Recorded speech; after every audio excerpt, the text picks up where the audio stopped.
আজকে আমরা পঞ্চম অধ্যায়টা শুরু করব। পদার্থের অবস্থা ও চাপ, state of matter and pressure. এই অধ্যায়ে আমরা মূলত বল ও ক্ষেত্রফলের পরিবর্তনের সাথে চাপের পরিবর্তন ব্যাখ্যা করতে পারবো। মূলত আমরা চাপ নিয়ে আলোচনা করব। এরপর হচ্ছে স্থির তরল এর মধ্যে চাপের রাশিমালা কিভাবে আমরা বের করবো এই বিষয়গুলি। এরপর হচ্ছে তরলে নিমজ্জিত বস্তুর ঊর্ধ্বমুখী চাপের অনুভূতি, প্লবতার বিষয়গুলো আমরা জানবো। এরপর হচ্ছে প্যাসকেলের সূত্র প্যাসকেলের সূত্র ব্যাখ্যা করতে পারবো। প্যাসকেলের সূত্র বহুমাত্রিক ক্রিয়া প্রদর্শন করতে পারবো। আর্কিমিডিসের সূত্রটা ব্যাখ্যা করতে পারবো। ঘনত্ব ব্যাখ্যা করতে পারবো। দৈনন্দিন জীবনে ঘনত্বের ব্যবহার ব্যাখ্যা করতে পারবো। এরপরে হচ্ছে বস্তু কেন পানিতে ভাসে তা আমরা ব্যাখ্যা করতে পারবো। হ্যাঁ, এরপরে বায়ুমণ্ডলের চাপ, তরল স্তম্ভের উচ্চতা ব্যবহার করে বায়ুমণ্ডলের চাপ পরিমাপ, হ্যাঁ, এই বিষয়। দেন লাস্টে গিয়ে পীড়ন এবং বিকৃতি, হুকের সূত্র, আণবিক গতিতত্ত্ব, পদার্থের প্লাজমা অবস্থা। মোটামুটি অনেক বড় বলা যায়, তারপর আমরা খুব দ্রুত দেখার চেষ্টা করবো, যেহেতু আমরা ইতিমধ্যে একবার পড়ে আসছি বিষয় এই টপিকগুলা। ফার্স্টে আমাদের যে কনসেপ্ট নিয়ে আলোচনা করা হয়েছে সেটা হচ্ছে চাপ বা প্রেশার। তো চাপ কি, যদি আমরা সংজ্ঞাটা একটু দেখি, চাপ হচ্ছে একক ক্ষেত্রফলের উপর বলছে এখানে, না,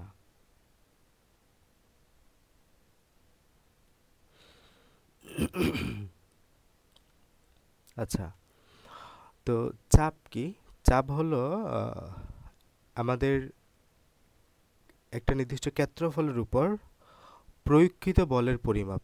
হ্যাঁ, ক্ষেত্রফলের উপর প্রয়োগকৃত বলের পরিমাপ, যেটাকে আমরা চাপ বলি ক্ষেত্রফলের সাপেক্ষে। তো চাপের সংখ্যাটা যদি বলো, সূত্রটা যদি আমরা দেখি, P is equal to F by A. মানে হলো, তুমি যদি যতটুকু বল দিলা সেটাকে যদি যে ক্ষেত্রফলের উপর বলটা প্রয়োগ করেছো সেটা দ্বারা ভাগ করে দাও, তাহলে যেটা পাবে সেটা হচ্ছে চাপের পরিমাপ। P is equal to F by A. P is equal to F by A, ঠিক আছে? তো আমরা যদি বলকে তার ক্ষেত্রফল বা এরিয়া দ্বারা ভাগ করে দিই, আমরা চাপের পরিমাপটা পেয়ে যাই, চাপের ভ্যালু জানতে পারি। এরপর হচ্ছে চাপের একক। চাপের একক হচ্ছে সূত্র পাই এফ বাই এ নিউটন। এটা হচ্ছে মিটার স্কোয়ার, তার মানে নিউটন মিটার ইনভার্স টু হয়, তাই না? Newton metre inverse two. চাপের একক হচ্ছে কি নিউটন মিটার ইনভার্স টু, অথবা এটাকে প্যাসকেলও বলা হয়। চাপের অপর একটা একক হচ্ছে কি প্যাসকেল। এরপর হচ্ছে চাপের মাত্রা। আমরা তো বলের মাত্রা জানি ML, ML T inverse two, তাই না? আর এদিকে আমাদের এ এ মানে হলো ক্ষেত্রফল।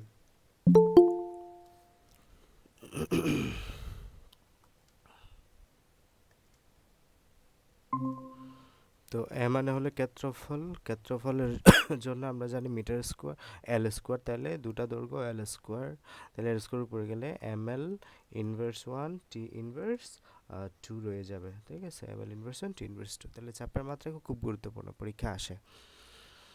এরপর আমরা এইখান থেকে P F is equal to P I সূত্রটাও পাই একই, P is equal to F by. এরপর আসলে ডেনসিটি বা ঘনত্ব। তাহলে এক প্যাসকাল চাপ যদি সংখ্যা বলা হয় কাকে বলবা?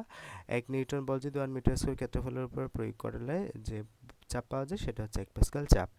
তো ডেনসিটি বা ঘনত্ব কি? আমরা যখন কোনো বস্তুর ভরকে তার আয়তন দ্বারা ভাগ করব, তখন যেটাই পাবো সেটা হচ্ছে তার ঘনত্ব। Rho is equal to rho is equal to m by v. Rho is equal to m by v. তো আমাদের ভরের একক হলো কেজি, আর আয়তনের একক হলো মিটার কিউব। তাহলে কি হয়? Kg metre inverse cube, kg metre inverse cube.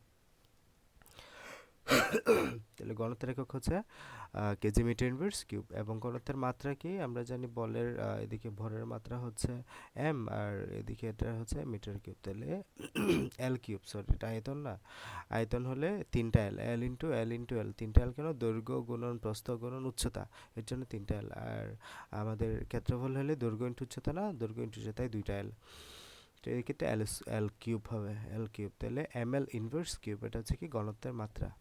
বিভিন্ন পদার্থের ঘনত্ব দেওয়া আছে আমাদের, এগুলো একটু দেখে নিতে পারো, পরীক্ষা ইনভেরিয়েবলি দিয়ে দিতে পারে। এরপরে দৈনন্দিন জীবনে ঘনত্বের ব্যবহার, যেগুলো একবার রিডিং দিতে পারো। এরপর আসে তরলের ভিতরে চাপ বা প্রেশার ইন লিকুইডস। তরলের ভিতরে চাপ, এটা বোঝার জন্য আমরা এখানে একটা চিত্র দেখতে পারি এখানে। হ্যাঁ, এটাই দিয়ে করতে পারো, চিত্রটা দেখো। তো এখানে আমাদের যেটা একটা বস্তু রাখা আছে একটা তরলের ভিতরে, একটা তরলের ভিতরে একটা বস্তু রাখা আছে, এবং এই বস্তুর উপরে পৃষ্ঠের ক্ষেত্রফল হচ্ছে পৃষ্ঠের ক্ষেত্রফল হচ্ছে এ। এই যে এই পৃষ্ঠের ক্ষেত্রফল কত, এ। এবং এটার উচ্চতা হলো এইচ, এটার উচ্চতা হলো এইচ এই বস্তুটার। তো আমাদের বস্তুটার ওজন কি হবে, F is equal to M G না, F is equal to M G হবে। তো এই জায়গায় আমরা যদি এম বলি, এম ইজ ইকুয়াল টু আমরা কি জানি rho is equal to m by v জানি না, rho is equal to m by v, এই সূত্রটা আমরা জানি তাই না। তাহলে এম ইজ ইকুয়াল টু কী হবে, এম ইজ ইকুয়াল টু হবে রো ভি তাই না, রো ভি। রো মানে হলো ঘনত্ব আর ভি মানে হলো আয়তন। আয়তন মানে কি, আয়তন মানে হলো দৈর্ঘ্য গুণন প্রস্থ গুণন উচ্চতা। আচ্ছা, দৈর্ঘ্য গুণন প্রস্থ ইজ ইকুয়াল টু কি, ক্ষেত্রফল না, ক্ষেত্রফল না, ক্ষেত্রফলকে আমরা বলি এ, আর উচ্চতা হলো এইচ, তার মানে এ এইচ। আয়তন সমান কি এ এইচ। তাহলে রো ভি এর জায়গায় আমরা কি লিখতে পারি, এ এইচ লিখতে পারি, রো ভি এর জায়গায় এ এইচ লিখতে পারি। তার মানে এই যে এটা কি হয়, এম এর জায়গায় এখন আমরা এম ইজ ইকুয়াল টু যদি রো এ এইচ পাই, m is equal to rho a h, এই জায়গায় এম এর জায়গায় কি বলতে পারি, রো এ এইচ, এই যে এ এইচ রো বা রো এ এইচ বসাই দিছে। তাহলে এটা এ এইচ রো জি। তাহলে আমাদের যেটা এই বলের এই বস্তু, তুমি যদি একটা বস্তু পানির নিচে ডুবাও, এটা যে পরিমাণ ওজনের অধিকার হবে, এটার যে বল হবে সেটা হচ্ছে F is equal to A H rho G, F is equal to A H rho G. P is equal to F by A, মানে যদি চাপ বের করো, মানে এই বস্তুটা এই তরলের উপরে পৃষ্ঠে নিচের পৃষ্ঠে কতটুকু চাপ দিচ্ছে সেটা যদি বের করতে চাও, তাহলে P is equal to F by A সূত্রটা জানা আছে, যেখানে এফ এর ভ্যালু তুমি এখন বের করছো এইচ রো জি, এ দ্বারা ভাগ করে দিলে এ কাটাকাটি যাবে, শুধু এইচ রো জি পাবো। তার মানে এখানে P is equal to H rho G, মানে হলো এখানে এই বস্তুটা এই তরলের উপর এইচ রো জি পরিমাণ চাপ প্রয়োগ করতেছে। Ultimately P is equal to কি, এইচ রো জি। তার মানে একটা বিষয় খেয়াল করো, তুমি যখন একটা বস্তুকে পানির যত গভীরে নিয়ে যাবা, পানির যত গভীরে নিয়ে যাবা, তার উপর প্রেশার তত বাড়তে থাকবে, তার উপর প্রেশার তত বাড়তে থাকবে। তুমি একটা বস্তুর কে যত ঘনত্ব বিশিষ্ট পানিতে নিয়ে যাবা, যে পানির ঘনত্ব যত বেশি, সেখানে পানি সেখানে তার উপর চাপ বাড়তে থাকবে। তাহলে এগুলো আমাদের এমসিকিউতে মাঝে মধ্যে দেয় যে বা সিকিউতেও বিভিন্ন সিনারিও থাকতে পারে। ঠিক আছে, তাহলে যত গভীরে যাব আমাদের চাপ তত বাড়তে থাকবে। কিছুদিন আগে বা বছর খানিক ১.৫ বছর আগে টাইটান নামে একটা সাবমেরিন ডুবে গেছিল, সাবমেরিন একটা ব্লাস্ট হয়েছিল সাগরের তলদেশে, মানে এটা আর খুঁজে পাওয়া যায় নাই, এগুলা খুঁজে পাওয়া গেছিলো, অর্ধেক খুঁজে পাওয়া গেছিলো, ওই মানুষদের আর খুঁজে পাওয়া যায় নাই। টাইটানিক জাহাজ দেখতে গিয়ে, ধ্বংসাবশেষ দেখতে গিয়ে সাবমেরিনটা পানির নিচে যায়। তো এই যে সাবমেরিনটা পানির নিচে গিয়ে এটা বিস্ফোরিত হয় বা এটা ব্লাস্ট হয়, এরকম করে জানা যায়, ফলে তারপরে কিছু ধ্বংসাবশেষ পাওয়া যায়। তো আলটিমেটলি এখানে পানির প্রেশারটা কিন্তু কাজ করে, ব্লাস্টগুলা বা পানির নিচে যখন যায় তখন হয়তো ওই যে ওই সাবমেরিনটা এমনভাবে তৈরি করা হয়েছে, মানে হয়তো যে প্রেশার পানির কারণে এখানে যে প্রেশার পি, এটা এত গভীরে চলে গিয়েছিল যে এইচ রো জি, এটা এইচের পরিমাণ অনেক বেশি বেড়ে গেছে, যার মানে প্রেশার, যার কারণে প্রেশারের পরিমাণটা অনেক বেশি বেড়ে গেছে, এবং তার যে ধারণ ক্ষমতা, তার যে রেজিস্ট্যান্স ক্যাপাসিটি অফ প্রেশার, ওটা অতিক্রম করাই সে ব্লাস্ট করছে, এমনটা হতে পারে, এমনটা ধারণা করা হয়েছে। এরপরে আর্কিমিডিসের সূত্র এবং প্লবতা, এখানেও আমাদের অনেকটাই এই কনসেপ্ট নিয়ে আলোচনা। একটা পানিকে, একটা বস্তুকে তুমি পানির তলদেশে ডুবালা, এটা হচ্ছে তার উপরের পৃষ্ঠ, এটা হচ্ছে তার নিচের পৃষ্ঠ। পানির যে বস্তুর উচ্চতা হলো এইচ, এবং বস্তুর উপরের পৃষ্ঠ থেকে উচ্চতা হলো এইচ ওয়ান, আর বস্তুর নিচের পৃষ্ঠ থেকে পানির উপরের তলের উচ্চতা হলো এইচ টু। ওকে, তো এই ক্ষেত্রে আমরা দু রকমের বল বের করব। একটা হচ্ছে প্রথমটার জন্য উপরের স্তরের জন্য, একটা হচ্ছে নিচের স্তরের জন্য। তো এখানে পি ওয়ান মানে চাপ one is equal to h one rho G. H one কোনটা, এইচ ওয়ান মানে হলো পানির উপরে কতটুকু সে আছে সেটা, পানির উপরের পৃষ্ঠ, পানির উপরে কতটুকু আছে সেটা, এইচ ওয়ান রো জি। এরপর নিচের পৃষ্ঠের জন্য এইচ টু রো জি। হ্যাঁ, H two rho G, P two is equal to H two rho G. এখন F one is equal to কী হবে, এ পি, আমরা জানি P is equal to F by A, P is equal to কি F by A, চাপ pressure বা চাপ is equal to বল বাই এরিয়া, মানে ক্ষেত্রফল, বল বাই ক্ষেত্রফল। তাহলে এফ ইজ ইকুয়াল টু কি পি এ, পি এ, যেখানে এবার তুমি এ যদি বসাও এবং এখানে চাপের পরিমাণ যদি বসাও এইচ রো জি, আগে যেমনটা বের করছিলাম এইচ ওয়ান রো জি এইচ টু রো জি বসায় দাও, পি এর জায়গায় H one rho G S P two যে এইচ টু রো জি, তাহলে এইচ ওয়ান রো জি এইচ টু রো জি। এরপরে একটা থেকে অপরটা যদি বিয়োগ করো, F is equal to F two minus F one যদি করো, এ সমান এখানে এফ টু এর ভ্যালু কী পেয়েছো, A H one rho G, H two এর ভ্যালু কি, এফ টু এর ভ্যালু কী হয়েছে, এ এইচ টু রো জি। তাহলে যেখানে আমাদের বা দুই থেকে এক বিয়োগ করো, মনে করো যে এ এইচ টু রো জি থেকে এইচ ওয়ান রো জিটা বিয়োগ করছে এইচ ওয়ান, তাহলে এখানে এও সেম রো সেম জিও সেম কমন, এদিকে এ রো জি একই, তাহলে এ রো জি যদি কমন নাও আলটিমেটলি কী থাকে, h two minus H one না। এবার একটু গ্রাফে চিত্রে পেরে যাও, h two minus H one সমান হোয়াট, এই যে এটা হচ্ছে আমাদের পানির এই যে এই জায়গা থেকে একদম উপরের পৃষ্ঠ হলো এইচ টু, আর পানির উপরের পৃষ্ঠ থেকে এতটুকু হলো এইচ ওয়ান। তাহলে আমি যদি এই পুরোটা থেকে এতটুকু বাদ দিয়ে দিই পাবো কিন্তু এতটুকু, এবং এতটুকু সমান কি, এতটুকু সমান হলো এইচ, ঠিক আছে, যেটা হলো আমাদের ওই বস্তুর উচ্চতা বোঝাচ্ছে। তাহলে আলটিমেটলি আমাদের সূত্র কি হয়, A H rho G, A H rho G, H two minus H one থেকে বিয়োগ করলে এইচ পাই, তাহলে F is equal to A H rho G, এবং F is equal to H rho G মানে হলো পানির উপরের পৃষ্ঠের যে ওজন, বা এই যে বস্তুর যে পানির উপরের পৃষ্ঠের সাপেক্ষে যে ওজন, এবং পানির এই যে বস্তুটার উপরের পৃষ্ঠের সাপেক্ষে যে ওজন, বস্তুটার নিচের পৃষ্ঠের সাপেক্ষে যে ওজন, তাদের মধ্যে যে পার্থক্য, তাদের মধ্যে যে ব্যবধান, এই ব্যবধানটাকে বলা হচ্ছে ভয়ান্সি বা প্লবতা। এটাকে কি বলা হয়, এটাকে বলা হচ্ছে ঊর্ধ্বমুখী, এই বলটাকে বলা হচ্ছে বয়ান্সি বা প্লবতা। তাইলে ঊর্ধ্বমুখী কেন বলা হচ্ছে, খুব স্বাভাবিক কেন, এখানে আমরা বুঝতে পারছি যে এই যে এটা হলো A H two rho G, A H two rho G, উপরটা হচ্ছে A H one rho G. স্বাভাবিকভাবে দেখো কোনটা বড় হবে কোনটা ছোট হবে, এখানে এইচ টু এর ভ্যালু অনেক বড় না, এইচ টু এর ভ্যালু অনেক বড়, তার মানে আমি বলতে পারি এ এইচ টু রো জি এর ভ্যালু বেশি, এ এইচ টু রো জি এর ভ্যালু বেশি। এ এইচ টু রো জি কী মিন করে, এইচ টু রো জি মিন করে হলো তার যে তার যেখানে একটা বস্তু তুমি পানিতে ডুবালে সে উপরে উঠে যেতে চাইবে, এটার যে ভ্যালু, আর এখানে তার ওজন যেটা নির্দেশ করবে এইচ ওয়ান রোজি, যেটা হচ্ছে তার থেকে তুলনামূলক কম, কারণ এইচ ওয়ানের ভ্যালু আমরা দেখতে পাচ্ছি মোটামুটি কম এইচ টু এর চাইতে। তাহলে আলটিমেটলি তুমি যদি এই নিম্নমুখী বলের চাইতে ঊর্ধ্বমুখী বলটা বিয়োগ দাও, কোনটা বেশি পাবে, ঊর্ধ্বমুখী বল না, এই উদ্বুত্ত যে ঊর্ধ্বমুখী বল সেটাকে বলে আমরা প্লবতা বা ভয়ান্সি। তাহলে ভয়ান্সি সূত্র কি, এইচ রো জি।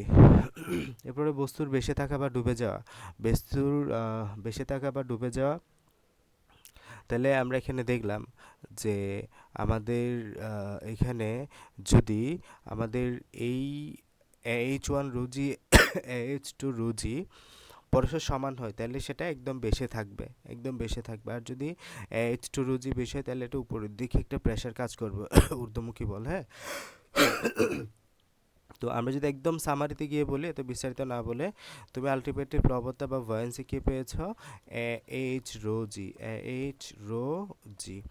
এখন তোমাকে যদি বের করতে বলা হয় কোনো বস্তু ভাসবে নাকি ডুবে যাবে, এটা তুমি কেমনে যাচাই করবা, তুমি ফার্স্ট অফ অল যাচাই করো ডব্লিউ is equal to M g দিয়ে বস্তুটা, আচ্ছা এইচ রো জি এটা কি, এটা হচ্ছে একটা ঊর্ধ্বমুখী বল, এটা হচ্ছে একটা কি ঊর্ধ্বমুখী বল, এইচ রো জি একটা কি, এইচ রো জি হচ্ছে একটা ঊর্ধ্বমুখী বল কাজ করছে, এইচ রো জি হলো একটা ঊর্ধ্বমুখী বল কাজ করছে, যেটাকে আমরা বলি প্লবতা, প্লবতা। তো এখানে তুমি যদি এবার যদি বলে যে বস্তুটা ডুবে যাবে নাকি বেঁচে থাকবে এটা যাচাই করো, জাস্টিফিকেশন আনো, তাহলে কি করবা, আর হচ্ছে W is equal two MG বের করবে, খুবই সিম্পলি, মানে হলো বস্তুটার ওজন বের করবা, W is equal two MG দিয়ে বস্তুর ওজন বের করবা। আচ্ছা বস্তুটার ওজন কোথায় কাজ করে, বস্তুটার ওজন এই যে নিচের দিকে কাজ করে, গ্র্যাভিটির কারণে সেটা নিচের দিকে কাজ করবে, তার মানে বস্তুটার ওজন বস্তুটাকে বস্তুটাকে নিচের দিকে নিতে চাইবে, আর এইচ রোজি মানে হলো প্লবতা বা ভয়ান্সি বস্তুটাকে উপরের দিকে ঠেলে দিতে চাইবে। তার মানে আমরা বুঝতে পারছি যদি W is equal two MG বা ওজনটা বেশি হয়, ওজনটা বেশি হয় এইচ রোজি এর চাইতে, বস্তুটা ডুবে যাবে। তাহলে যদি ওজনটা বেশি হয় প্লবতার চাইতে বস্তুটা ডুবে যাবে, কারণ আমরা জানি ওজন কাজ করে নিচের দিকে গ্র্যাভিটির জন্য, আর এইচ রোজি হলো ঊর্ধ্বমুখী বল, আমরা শুরুতেই বলেছি এটা হলো ঊর্ধ্বমুখী বল, তাহলে এইচ রোজি কাজ করবে উপরের দিকে, যদি এইচ রোজি কমই হয় মানে উপরের দিকে যে ঠেলে দেওয়া এই বলের পরিমাণ যদি কমই হয় তাহলে সে ডুবে যাবে ডব্লিউ ইকুয়াল টু এমজি এর জন্য। বাট যদি কখনো এমন হয় যে আমাদের এই যে যেটা ডব্লিউ ইকুয়াল টু এমজি এটা অনেক কম, এটা অনেক কম আমাদের এই যে প্লবতার চাইতে, এখানে যে প্লবতা ভয়েন্সি এটার ভ্যালু চাইতে, তাহলে আমাদের এটা উপরে বেশি থাকবে। আর কখনো যদি W is equal to M G is equal to H rho G হয়, তাহলে বস্তুটা একদম পানির সমান সমান বেশি থাকবে, একদম পানির থেকে ডুবু ডুবু অবস্থায় থাকবে। ঠিক আছে, এখন আসো আমাদের আরও কিছু কোয়েশ্চেন এভাবে দেয় সিকিউতে যে জাহাজ বা যেগুলোর পৃষ্ঠতলের ক্ষেত্রফল বড় সেগুলো কেন বেশি থাকে, কেন, যদি একটু যৌক্তিক একটু ব্যাখ্যা দাও। সেটা হচ্ছে তুমি এই এইচ রোজি এর দিকে থাকাও। এইচ রোজি কি মিন করে? এইচ রোজি মিন করে প্লবতা বা বয়ান্সিকে। এই প্লবতা বা বয়ান্সি ডিরেক্টেড আপওয়ার্ড, মানে হলো এটা উপরের দিকে কাজ করে। প্লবতা বা বয়ান্সি কোথায় কাজ করে? উপরের দিকে কাজ করে। তো এখন এখানে যদি বাড়াইতে পারো, মানে হলো তুমি পৃষ্ঠতলের ক্ষেত্রফলটা বাড়াইতে পারো। এই যে পৃষ্ঠতলের ক্ষেত্রফল, একটা তুমি লোহার টুকরা নিলা আর একটা লোহার প্লেট নিলা, একটা তুমি লোহার টুকরা নিলা, একটা তুমি লোহার প্লেট নিলা। লোহার প্লেটের পৃষ্ঠতলের ক্ষেত্রফল বেশি, তাই লোহার প্লেটটা পানিতে ভেসে থাকার সম্ভাবনাও বেশি, কারণ তার এর ভ্যালু বেশি। তাই তোমাকে যদি কোয়েশ্চেন করা হয় যে আমি একটা লোহার প্লেট নিলাম, একটা লোহার একই ভর তাদের একই, ডব্লিউ is equal to M g, ঠিক আছে, তুমি দুজনের ডব্লিউ বের করে দেখো যে দুজনের ডব্লিউ is equal to M g same, but তারপরেও ওই লোহার টুকরাটা কেন ডুবে যাবে, ওই লোহার প্লেটটা কেন বেশি থাকবে, তার গাণিতিক ব্যাখ্যা হলো এখানে তুমি এবার ডব্লিউ is equal to M g একই পেয়েছো, ওকে, এবার তুমি এ এইচ রুজি বের করো। দেখো যে লোহার এইচ, লোহার যে ক্ষেত্রফল এ এইচ রোজি, এটা অনেক কম, এটা অনেক কম। কেন কম? কারণ লোহার পৃষ্ঠতলের ক্ষেত্রফল বা এর ভ্যালু কম, এর ভ্যালু কম হলে এইচ রোজির ভ্যালু কমে যাবে। অথবা যেটা তুমি এখানে এই যে লোহার প্লেট, ওই লোহার প্লেটটা এইচ, এখানে এর ভ্যালু অনেক বেশি, এর ভ্যালু বেশি হলে আমাদের লোহার প্লেটের প্লবতা বেশি হবে, প্লবতা বেশি হলে এটা বেশি থাকবে। এই জন্য বলা হয় যে, মনে করো যে একটা জাহাজ, একটা জাহাজের একটা জাহাজ পানির উপরে ভেসে থাকে, আবার ওই একই জাহাজের সমভার সম্পন্ন একটা লোহার টুকরা যদি তুমি সাগরের উপরে রাখো, ওই লোহার টুকরোটা পানিতে ডুবে যাবে। এটা কেন হয়? কারণ লোহার জাহাজের যে পৃষ্ঠতলের ক্ষেত্রফল এটা অনেক বেশি, এখানে এর ভ্যালু অনেক বেশি, এর ভ্যালু অনেক বেশি, তাহলে এইচ রোজির ভ্যালু অনেক বেশি, এইচ রোজির মানে প্লবতার ভ্যালু অনেক বেশি, ঠিক আছে, তাহলে এটা ওজনের চাইতে বেশি হয়ে যায়। ওজনের চাইতে বেশি হয়ে গেলে এটা অটোমেটিক্যালি বেশি যাবে। বাট আমরা যে উদাহরণটা দিলাম, ওই সমপরিমাণ ওজনের একটা হলো লোহার টুকরা তুমি সাগরে রাখলা, তাহলে এটা তো ওজনে কি ঠিক আছে, বাট এটা তো প্লবতা কমে গেছে সারফেস এরিয়া কমার কারণে, যে ক্ষেত্রফল এরিয়াটার কমার কারণে, যার জন্য এটা ডব্লিউ ইজ ইকুয়াল টু এমজিটা তুলনামূলক হারে এটার চাইতে বেশি বেড়ে গেছে, ফলে এটা ডুবে যায়। ওকে, এখান থেকে অনেক ম্যাথ আসা সম্ভব, অনেক ক্রিটিক্যালভাবে। ভালো মতো করে একটু দেখিও। তাহলে এটা হচ্ছে আমাদের প্লবতা বা ভয়েন্সির যে বিস্তারিত কথাবার্তা, এটা ঊর্ধ্বমুখী বল এটা। তো এখানেও মূলত এই কথাবার্তাগুলো বলা হয়েছে, আমি বলে দিলাম। আচ্ছা, এখানে আরও কিছু বিষয় বিষয়ের উপর এটা ডিপেন্ড করে। সেটা হচ্ছে একটা হলো আরেকটা হলো এইচ, একটা হচ্ছে তাহলে এর কথা তো বললাম, এবার আসো এইচ। তুমি পানির নিচে যত যাবা ভয়েন্সি তত বাড়তে থাকবে, ঊর্ধ্বমুখী টলতা তত বাড়তে থাকবে। তুমি পানির নিচে যত যাবা তোমাকে উপরে ঠেলে দেওয়ার পরিমাণ বা চাপ, প্রেশার তত বাড়তে থাকবে। এটা একটা গেল। এবার সে রো, এটা হচ্ছে কি রো বা ঘনত্ব, রো বা ঘনত্ব। বলে না যে এটা কি লোহিত সাগর, লোহিত সাগরে কেন মানুষ বেঁচে থাকে, লোহিত সাগরের উপরে কেন মানুষ বেঁচে থাকে? লোহিত সাগরে এক্সট্রা লবণ থাকে। আমাদের স্বাভাবিক যে পানি, সাগরের পানি, এই সাগরের পানিতে লবণের পরিমাণের চাইতে লোহিত সাগরে লবণের পরিমাণটা তুলনামূলক বেশি হয়, যার জন্য লবণের পরিমাণ বেশি হলে আমরা জানি পানির ঘনত্বটা বেড়ে যাবে। তার মানে এখানে ঘনত্ব বা আমাদের যেটা রো রো বা ডেনসিটি, এটার পরিমাণটা বেশি, ঘনত্বের পরিমাণটা বেশি, রো এর পরিমাণ বেশি। রো এর পরিমাণ বেশি হলে ঊর্ধ্বমুখী বলটা বেড়ে যাবে, কারণ এটা সমানুপাতিক হারে আছে। তাহলে ঊর্ধ্বমুখী বলটা বেড়েছে, ঊর্ধ্বমুখী বলটা বেড়ে তুমি বেশি থাকবা। এই জন্য তুমি স্বাভাবিক সাগরের পানিতে যদি এমনি তোমাকে সাঁতরিয়ে বেশি থাকতে হয়, বাট ওই লোহিত সাগরে তোমাকে সাঁতরাতে হবে না, তুমি এমনি বেশি থাকবে, কারণ ওখানে এইচ রো জি এর পরিমাণটা বেশি, যেখানে রো এর পরিমাণটা আসলে বেশি হওয়ার জন্য। তো এই 3-4টা কারণ আমাদের আসে। এরপরে জি এর কারণে আমাদের এটা ডিপেন্ড করে। তো কোনোভাবে বস্তুর উপসাহিত ওজন যদি রেখে ফেলে যায়, তাহলে ওইগুলো বলা হচ্ছে যেটা বললাম এখন ওজনের জন্য আর কি। এরপরে নৌপথে দুর্ঘটনার কারণ, নৌপথে দুর্ঘটনার কারণ কি? তাহলে মনে করো একটা জাহাজ, ওই জাহাজের এইচ রোজিত একদম ফিক্সড, এ এইচ রো জি, মানে হলো এটা কতটুকু ঊর্ধ্বমুখী বল দেবে এটা তো জাহাজ তৈরি করার সময় বানানো হয়ে থাকে A H rho G. A H rho G এটা ফিক্সড, মানে সে ঊর্ধ্বমুখী বল প্লবত ভয়েন্সি বা কতটুকু ভয়েন্সি সে প্লবতা কতটুকু প্লবতা সে ক্রিয়েট করতে পারবে এটা তো জাহাজ বানানোর সময় ফিক্স করা থাকে। ওই ফিক্সের উপর ডিপেন্ড করে এটার মনে করো যে ওজন ডব্লিউ ইজ ইকুয়াল টু এম যেটা ফিক্স করা হয়, মানে এখানে এতটুকু ওজন হাইস্ট নিতে পারবে, এর উপরে ওজন হইলে কি হবে, এটার প্লবতাটা এটা প্লবতার চাইতেও বেড়ে যাবে ওজনটা, ফলে জাহাজ ডুবে যাবে স্বাভাবিক।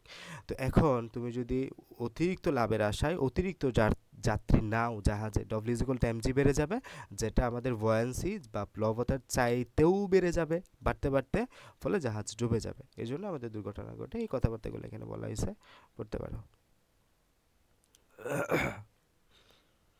প্যাসকেলের সূত্র, প্যাসকেলের সূত্রটা একটু দেখো যে একটা আবদ্ধ পাত্রে তরল বা বায়বীয় পদার্থে বাইরে থেকে চাপ দেওয়া হলে সেই চাপ সমানভাবে সঞ্চালিত হয়ে পাত্রের সংলগ্ন গায়ে লম্বভাবে কাজ করবে।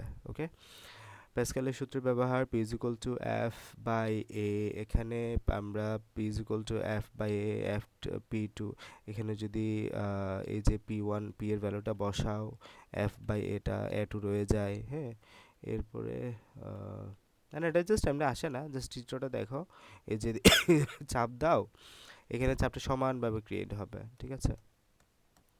এফ ওয়ান বল প্রয়োগ করলে প্রস্তুতের উপর নির্ভর করে অন্যদিকে এফ টু বল পাওয়া যাচ্ছে, টু বল পাওয়া যাচ্ছে, এদিকে এফ ওয়ান বল, এদিকে এফ টু বল পাওয়া যাবে।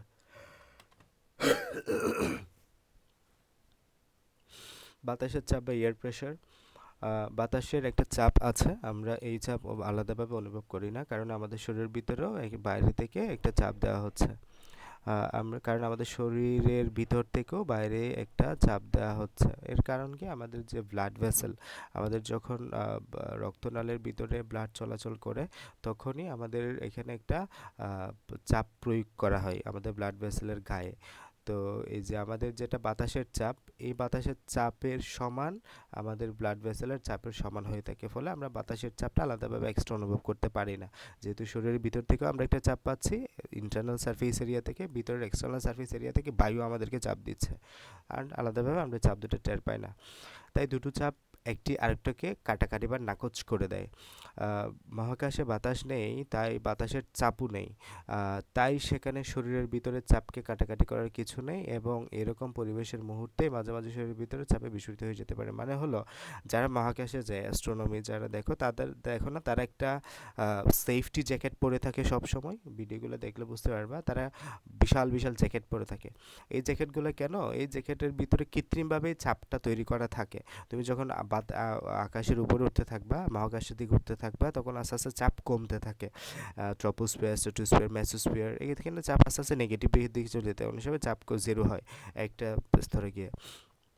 তো আলটিমেটলি এখানে তো তোমার যে চাপ, এই চাপটা নাকচ করা দেয়া, বা তোমার ইন্টারনাল বডির ভিতরে যে ব্লাড ভেসেলের চাপ, এই ব্লাড ভেসেলের চাপটা নাকচ করে দেওয়ার মতো বাইরে থেকে কোনো চাপ নাই। তাইলে তখন কি হবে, তোমাকে যদি হঠাৎ করে ওখানে ছেড়ে দেওয়া হয়, তাহলে কি হবে, তোমার এই ব্লাড ভেসেলের চাপের জন্য ব্লাড ভেসেলগুলো ফেটে একদম তোমার পুরো শরীর ব্লাস্ট হয়ে যাবে, বিস্ফোরণ হবে পুরো শরীর মুহূর্তের মাঝে, তাহলে মানুষের শরীর তার ভিতরকার চাপে বিস্ফোরিত হয়ে যেতে পারে। এই জন্য মহাকাশচারীরা সবসময় চাপ নিরোধক স্পেস স্যুট পরে থাকে, না, এরা স্পেস স্যুট পরে থাকে। পৃথিবী পৃষ্ঠে বাতাসের এই চাপ হলো 10⁵ নিউটন মিটার স্কোয়ার, যার অর্থ তুমি যদি পৃথিবীর পৃষ্ঠে 1 মিটার স্কোয়ার ক্ষেত্রফলের খানিকটা জায়গা কল্পনা করে নাও, তার উপরে বাতাস যে স্তম্ভটি রয়েছে তার ওজন 10⁵ নিউটন, এটা মোটামুটিভাবে একটা হাতির ওজনের সমান। মানে হলো, ক্যান ইউ ইমাজিন, তোমার শরীরের উপরে বাতাস আছে, তোমার যে আশেপাশে 1 মিটার সারফেস এরিয়া, তুমি যদি চিন্তা করো 1 মিটার সারফেস এরিয়ার ভিতরে তোমার দেহের উপরে একটা হাতি উঠে বসে আছে, যেই পরিমাণ চাপ তুমি পাবা, তোমার আশেপাশের বায়ু তোমার বডির উপরে ঠিক সেই পরিমাণ চাপ এখন দিচ্ছে, বাট তুমি সেটা খেয়াল করতে পারছো না, কারণ হলো তোমার শরীরের ইন্টারনাল বডি সারফেস যে এরিয়া, ব্লাড ভেসেল, এগুলোর ভিতরেও সমপরিমাণ চাপ সৃষ্টি হচ্ছে, যার জন্য এটা নাকচ হয়ে গেছে, কাটাকাটি হয়ে গেছে, এক্সটার্নালি আমরা এটা টের পাই না। তো এই যে এগুলাই বলা হয়েছে, পাতলা ট্রেন হলেও কিছু নিশ্চিত ট্রেন করে এডিটিং করে দেখতে পারো। পৃথিবী পৃষ্ঠে বাতাসের চাপটি আসছে উপরের স্তম্ভ ওজন থেকে, যদি আমরা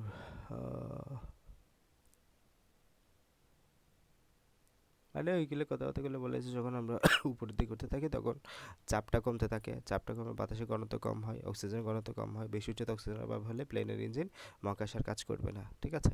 এই জন্য আমাদের মহাকাশে যে ইঞ্জিনগুলো চলে, আমাদের প্লেন যেগুলো চলে এগুলো একটা নির্দিষ্ট স্তরে গিয়ে চলে, স্ট্র্যাটোস্ফিয়ার নামক একটা স্তরে গিয়ে চলে, যেখানে আমাদের বাতাসের চাপ আছে, তবে এখানে ঝড় বৃষ্টির কোনো সম্ভাবনা থাকে না। এখানে এটা মানে ট্রপোস্ফিয়ারে তো অনেক বেশি ঝড় বৃষ্টির সম্ভাবনা থাকে, বাট স্ট্র্যাটোস্ফিয়ারে এটা হয় না। টরিসোলির পরীক্ষা এমনি জাস্ট পড়তে পারে, আসে না কখনো, লেস ইম্পর্টেন্ট টপিক। এইগুলো আসতে পারে বড় জোর, যে বাতাসে এগুলো আসেই, মানে আসতে পারে মানে এগুলো খুব বেশি আসে, আমাদের বড় বড় পরীক্ষায় চলে আসে, মেডিকেলেও আসছে এটা কয়েকবার, যে বাতাসের চাপ মাপার যন্ত্রের নাম কি, ব্যারোমিটার। বাতাসের চাপ মাপার যন্ত্রের নাম হচ্ছে ব্যারোমিটার। টরিসেলের এই পদ্ধতি দিয়ে আমাদের ব্যারোমিটার এখন বাতাসের চাপ মাপা হয়, বাতাসের চাপ বাড়লে পারদর্শিতা 70 সেন্টিমিটার বেশি হয়, চাপ কমলে 76 সেন্টিমিটার থেকে কম হয়। বাতাসের চাপ এবং আবহাওয়া। পানির অণুর আণবিক ওজন হচ্ছে 18, বাতাসের মূল উপাদান হচ্ছে নাইট্রোজেন, দুটো পারমাণবিক স্থিতিস্থাপকতা বা ইলাস্টিসিটি। এখানের মধ্যে আমাদের স্থিতিস্থাপকতার সীমা কি এটা একটু জানতে হবে। পদার্থের এই ধর্মের নাম হচ্ছে আচ্ছা, তাহলে যখন কোনো একটা বস্তুকে বল প্রয়োগ করা হয় তখন তার ভিতরে একটা বিকৃতি ঘটে, এই বিকৃতির জন্য পাল্টা একটা বল তৈরি হয়। মানে হলো তুমি একটা বোতল নিলা, ওই বোতলটা বা একটা রাবার নিলা, ওই রাবারটাকে মুচড়ান দিলে, একটা মুচড়ান দিলে তার মুচড়ানোর বিপরীতে ওই বস্তুতে আরেকটা বিপরীতে একটা প্রতিক্রিয়া বল সৃষ্টি হয়, পাল্টা বলের সৃষ্টি হয়, যে চেষ্টা করে ওই মুচড়ানো স্টেট থেকে সে ফিরে আসতে। বলটি সরিয়ে নিলে বিকৃতির অবসান ঘটে, তাহলে বিকৃতির অবসান ঘটবে, তুমি বিকৃত করলা, তুমি যখন বলটা ছেড়ে দিবা ওই বিকৃতির বিপরীতে আরেকটা বল তৈরি হয়ে সেটা অবসান করবে, বস্তুটা আবার আগের অবস্থায় ফিরে যায়। এই যে পদার্থের এই ধর্মের নামই হলো স্থিতিস্থাপকতা বা ইলাস্টিসিটি। তবে মনে রাখতে হবে কতটুকু বল প্রয়োগ করা যাবে তার একটা সীমা আছে। হ্যাঁ, তুমি বল প্রয়োগ করবে একটা নির্দিষ্ট লেভেলের মাঝে, তুমি মনে করো এমনভাবে বল প্রয়োগ করলা যে এটা স্থিতিস্থাপক ইলাস্টিসিটি যে লিমিট, ইলাস্টিসিটি যে লিমিট এটা ক্রস করে গেছে, এটা আগের অবস্থায় ফিরে আসবে না, ঠিক আছে। তো এই সীমা অতিক্রম করে ফেলে পথ আর আগে ফিরে আসতে পারবে না, তার মাঝে একটা স্থায়ী বিকৃতি ঘটে যেতে পারে, এই সীমাকে আমরা স্থিতিস্থাপক সীমা বলি। একটা রডকে অল্প বাঁকালে, বাঁকা করে ছেড়ে দিলে সেটা সোজা হয়ে যাবে, বেশি বাঁকা করলে বাঁকা হয়েই থাকে আর সোজা হয় না। কাজে এভাবে বলতে পারি যে বিকৃতি হচ্ছে বাইরে থেকে বল প্রয়োগ করলে পদার্থের আকার বা দৈর্ঘ্যের যে আপেক্ষিক পরিবর্তন হয় সেটা হচ্ছে বিকৃতি। তাহলে বিকৃতি হচ্ছে কি, যদি বাইরে থেকে বল প্রয়োগ করা হয় পদার্থের আকার দৈর্ঘ্যর যে আপেক্ষিক পরিবর্তন হয় সেটা হচ্ছে বিকৃতি। অর্থাৎ এল নট দৈর্ঘ্যের একটা বস্তুর উপরে বল প্রয়োগ করা হলে তার দৈর্ঘ্য যদি এল হয়, মানে হলো এল নট একটা বস্তুর আদি দৈর্ঘ্য ছিল, এখন তুমি এটাকে বিকৃত করলা, মানে এটা চাপ দিলা, প্রেসার দিলা, যে কোনোভাবে এটাকে বিকৃত করে এল এ করলা, মানে হলো এটার বিকৃত ফর্ম হলো এল। তাহলে তার পরিবর্তন কি, তার পরিবর্তন হলো এল মানে আদি, যেটা শেষ দৈর্ঘ্য হইলো এটা ডিভাইড মাইনাস এল নট, মানে আগে কতটুকু ছিল ডিভাইডেড বাই এল নট। হ্যাঁ, আবার আদি দৈর্ঘ্য দ্বারা ভাগ, তাহলে এল মাইনাস এল নট হচ্ছে পরিবর্তন, এল মাইনাস এল নট সমান কি নির্দেশ করতেছে, পরিবর্তন, আর ডিভাইড বাই এল নট সমান হচ্ছে আমাদের যে আগের দৈর্ঘ্যের যে পরিমাণ এটা দ্বারা ভাগ, তো বিকৃতি হচ্ছে এটাই। তাহলে এখানে বিষয়টা একটু খেয়াল করো, এল মাইনাস এল নট মানে হলো, মনে করো আমি এটা 1 মিটার 10 মিটার ধরলাম, এটা হচ্ছে 10 মিটার 10 মিটার, আর আগেটা ধরলাম মনে করো যে 9 মিটার 9 মিটার, আর আগেটা ধরলাম কত 9 মিটার। আচ্ছা, মিটার থেকে মিটার বিয়োগ করলে আবার একটা মিটার পাবো, 1 মিটার 9 মিটার 9 মিটার, তাহলে মিটারে মিটারে ভাগ গেলে আলটিমেটলি কোনো একক আছে বিকৃতির না, তাহলে বিকৃতির কোনো কি নাই, বিকৃতির কোনো একক নাই, পরীক্ষা আসে এটা, কোন রাশির কোনো একক নাই, বিকৃতির কোনো একক নাই, এটা একটা সংখ্যা মাত্র। তো পীড়ন একক ক্ষেত্রফলের বিকৃতির কারণে পদার্থের যে বল তৈরি করে, তাহলে এখন এটা হচ্ছে তুমি বিকৃত করলা, বিকৃতি করে এই পদার্থটা স্থিতিস্থাপকতা ধর্ম দেখালো, মানে হলো সে আবার আগে অবস্থায় ফিরে আসতে চাচ্ছে। তাহলে যে বলের জন্য, যে ধর্মের জন্য, যে বল দিয়ে সে আবার পূর্বাবস্থায় ফিরে আসতে চায় সেটা হচ্ছে এবার পীড়ন। একক ক্ষেত্রফলে বিকৃতির কারণে পদার্থের ভিতর যে বল তৈরি হয় সেটাই হচ্ছে পীড়ন। তাহলে একক ক্ষেত্রফলের একক ক্ষেত্রফলের বিকৃতির কারণে পদার্থের ভিতরে যে বল তৈরি হয় সেটা হচ্ছে পীড়ন। অর্থাৎ প্রস্থচ্ছেদের একটা বস্তুতে বল প্রয়োগ করা হলে যদি তার বিকৃতি ঘটে, সেই বিকৃতি যদি এফ প্রতিরোধ বল তৈরি করে তাহলে পীড়ন হচ্ছে এফ বাই এ।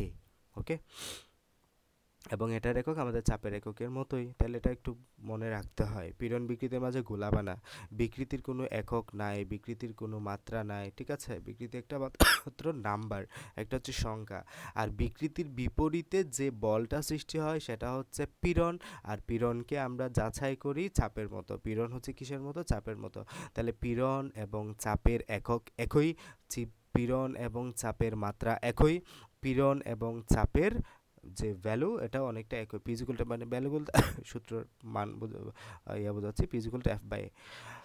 তো পীড়নকে আমরা কিভাবে বের করতে পারি? পীড়নকে আমরা বলতে পারি বিকৃতি, তবে একটা ধ্রুবক তার সাথে গুণ হবে। তো প্রত্যেক পদার্থের পীড়ন বিকৃতি সম্পর্কিত একটা ধ্রুবক থাকে, সেই ধ্রুবকটা আমরা স্থিতিস্থাপক গুণাঙ্ক।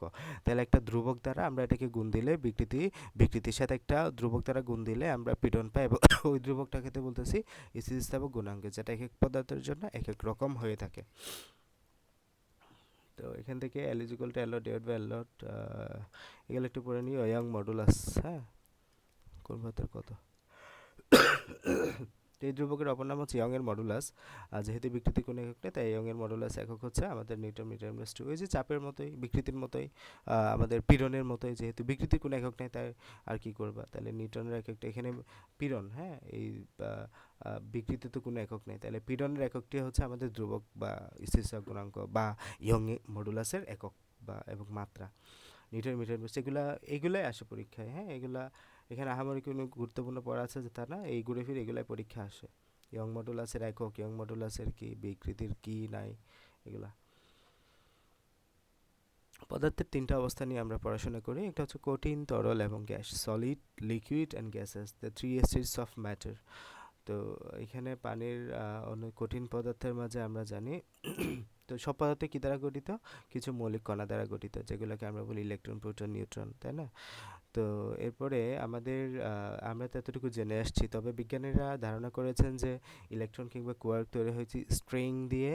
যেহেতু একটা পদার্থের ধর্ম তার অণুতে বজায় থাকে, তাই আমরা অণুকেই পদার্থের সবচেয়ে ছোট একক হিসেবে ধরে নিই। যেমন পানির অণুতে পানির সব ধর্ম আছে, কিন্তু পানিতে তার পরমাণুতে ভেঙে নিলে সেটা আর পানি থাকে না, সেটা হয়ে যাবে অক্সিজেন আর দুটো হাইড্রোজেন পরমাণু, দুটাই গ্যাস। তাহলে পানি হচ্ছে H2, বাট এটাকে তুমি যদি ভাঙো, দুটো হাইড্রোজেন পাবে, একটা অক্সিজেন পাবে, তাহলে এগুলো গ্যাস না, আবার নিজে নিজে। তো একটা পদার্থের অণুগুলো কীভাবে আছে সেটার উপর ডিপেন্ড করে সেটি কি কঠিন, তরল নাকি গ্যাস। তো এর সবচেয়ে পরিচিতি উদাহরণ হচ্ছে পানি। কঠিন, তরল এবং গ্যাস তিন রূপেই থাকতে পারে। তো পানি হচ্ছে কঠিন, তরল, গ্যাস তিন অবস্থায় থাকতে পারে।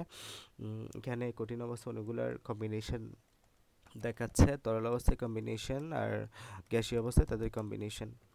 যখন কোনো পদার্থ গ্যাস অবস্থায় থাকে তখন তার অণুগুলো থাকে মুক্ত অবস্থায়, একটি থেকে অন্যটির মাঝে দূরত্ব অনেক বেশি। যখন তরল অবস্থায় থাকে তখন অণুগুলো তুলনামূলকভাবে কাছে হলেও একটা সাপেক্ষে অন্যটা নড়তে পারে। কঠিন অবস্থায় অণুগুলো কাছাকাছি থাকে, কিন্তু একটি অণু অন্য অণুর সাপেক্ষে নড়তে পারে না। একটা গ্যাসের অণুগুলোর মাঝে দূরত্ব অনেক বেশি, সেগুলোর কাছে নিয়মিত আয়তন বা আকার নেই। তরল পদার্থের গ্যাসগুলো কাছাকাছি, তাদের নির্দিষ্ট আয়তন থাকলেও কোনো নিয়মিত আকার নেই। কঠিন পাত্রের অণুগুলো প্রায় গায়ে গায়ে লেগে থাকে, তাই তাদের নির্দিষ্ট আয়তন নিয়মিত আকার আছে। তো এগুলো আর কি, ঘুরে ফিরে তারা যখন খুবই কাছাকাছি থাকবে তখন তারা কঠিন, একটু দূরে দূরে থাকলে তখন তারা তরল, আর অনেক বেশি দূরে দূরে থাকলে আন্তঃআণবিক বল যদি একেবারে কাজ না করে, এক্ষেত্রে এটা হচ্ছে গ্যাস। মুক্তভাবে ছুটি ছুটি করে কাঁপে, এগুলো আর কি। এগুলো একটু পড়ে নিও, আমাদের খ-খ-তেও দিয়ে দেয়। আণবিক ধর্ম, গ্যাসের তার প্রতিফলন, তরল। গ্যাসের আণবিক তথ্য এগুলো জাস্ট রিডিং দিবা, এখানে আহামরি কিছু নাই। পথের চৌথ অবস্থার নাম হচ্ছে প্লাজমা। কঠিন, তরল, গ্যাস এই তিনটা ভিন্ন অবস্থার বাইরেও প্রত্যেকটা চৌথ অবস্থা থাকে, যাকে আমরা বলি প্লাজমা। আমরা জানি অণু কিংবা পরমাণুর নিউক্লিয়াসে যে কয়টি পজিটিভ চার্জের প্রোটন থাকে, তার বাইরে ঠিক সেই কয়টি নেগেটিভ চার্জের ইলেকট্রন থাকে। সে কারণে একটা অণু কিংবা পরমাণু সম্মিলিত চার্জ শূন্য। বিশেষ অবস্থা অণু কিংবা পরমাণুকে আয়নিত করে ফেলা যায়, কিছু পরমাণুর এক বা একাধিক ইলেকট্রনকে মুক্ত করে ফেলা যায়। তখন আলাদা আলাদাভাবে পরমাণুগুলো চার্জ নিরপেক্ষ থাকে না, ইলেকট্রন এবং আয়নের এক ধরনের মিশ্রণ তৈরি হয়। তাহলে এটা কি ইলেকট্রন এবং আয়নের এক ধরনের মিশ্রণ। যদিও এটা গ্যাসের মতো, কিন্তু গ্যাসের সব ধর্ম সত্যি নয়।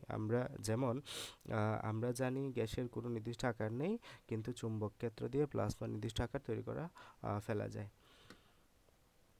প্রচণ্ড তাপ দিয়ে গ্যাসকে প্লাজমা করা যায় শক্তিশালী বিদ্যুৎ ক্ষেত্র প্রয়োগ করে প্লাজমা করা যায়। আমাদের ঘরে টিউবের ভিতরে প্লাজমা তৈরি হয়। নিয়ন লাইটের যে উজ্জ্বল বিজ্ঞাপন দেখা যায় সেগুলোর ভিতরে প্লাজমা থাকে। বজ্রপাত হলে যে বিজলি আলো দেখা যায় সেটিও প্লাজমা। আবার দূর নক্ষত্রের মাঝে যে পদার্থ দেখা যায় সেটিও প্লাজমা। তাহলে প্লাজমার কিছু উদাহরণ এখানে দেওয়া আছে, তোমাদের এমসিকিউতে দিয়ে দিতে পারে। তো বর্তমানে ফিউশন পদ্ধতিতে ভারী নিউক্লিয়াসকে ভেঙে নিউক্লিয়ার শক্তি বের করে হালকা নিউক্লিয়াসকে একত্র করে ফিউশন পদ্ধতিতে শক্তি তৈরি করার জন্য প্লাজমা ব্যবহার করার চেষ্টা করা হয়, এবং এটি এখন পদার্থবিজ্ঞানের গবেষণার একটা গুরুত্বপূর্ণ ক্ষেত্র, এই প্লাজমাটা। তো মোটামুটি এতটুকুই আমাদের এই অধ্যায় থেকে। আমরা চাপ, এরপরে হচ্ছে আর্কিমিডিসের সূত্র, টরিসেলের সূত্র, তারপর প্লবতা, বয়ান্সি, কখন বস্তু ভেসে থাকবে, কখন বস্তু ডুবে যাবে, এই টপিকগুলো নিয়ে আলোচনা করলাম। মোটামুটি খুবই সহজ কিছু কনসেপ্ট, তবে যখন সিকিউ আসবে তখন একটু বুঝে বুঝে সলভ করলেই হবে। সিকিউতে আমাদের কনসেপ্টগুলো একটু গাঢ়ত্ব থাকলে, কনসেপ্ট কয়েকবার একটু প্র্যাকটিস করা থাকলে কয়েকটা সিকিউ তাইলেই পারা যায়, যেভাবে সিকিউ দেখ না কেন। মূলত এইগুলা থেকে আসে, সূত্র আহামরি 3-4টা থেকে বেশি নাই পুরো অধ্যায়ে মিলে।